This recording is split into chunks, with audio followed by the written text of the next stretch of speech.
Phoenix Books presents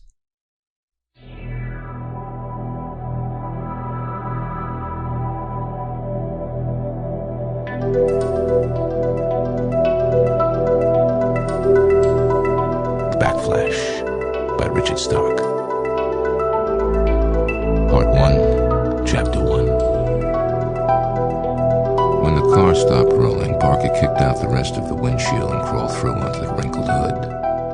Glock first, he slid to the left, around the tree that had made the Seville finally jolt to a stop, and listened. The siren receded far upslope. These woods held a shocked silence after the crash.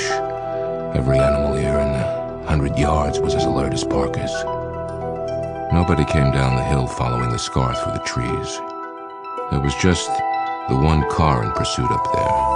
Federal agents of some kind, probably trying right now to make radio contact with the rest of their crew, and still chasing the truck with the rockets, figuring they'd come back to the wrecked car later. Later was good enough for Parker. He eased around the tree and bent to move down the less battered right side of the Seville where he'd been seated next to the driver. The glass from that window was gone. He looked in at Howell at the wheel. Howell looked back, his eyes scared, but his mouth twisted in what was supposed to be an ironic grin. "They clamped me," he said, shook his head. Parker looked at him. The firewall and the steering column and door had all folded in on him like he was the jelly in the donut. He'd live, but it would take 2 acetylene torches 4 hours to cut him out of there. "You're fucked," Parker told him. "I thought I was," Howell said. Parker moved on and tried to open the rear door, which still had its glass, but it was jammed. He smashed out the window with the barrel of the Glock, reached in, grabbed the workout bag by the handle, and pulled it out through the new hole. Bag in left hand, Glock in right. He moved over again to look in at Howell, and Howell hadn't moved. He was still looking out at Parker. Howell was mostly bald, and his head was streaked with bleeding cuts and hobnailed with hard drops of sweat. He breathed through his open mouth and kept looking at Parker.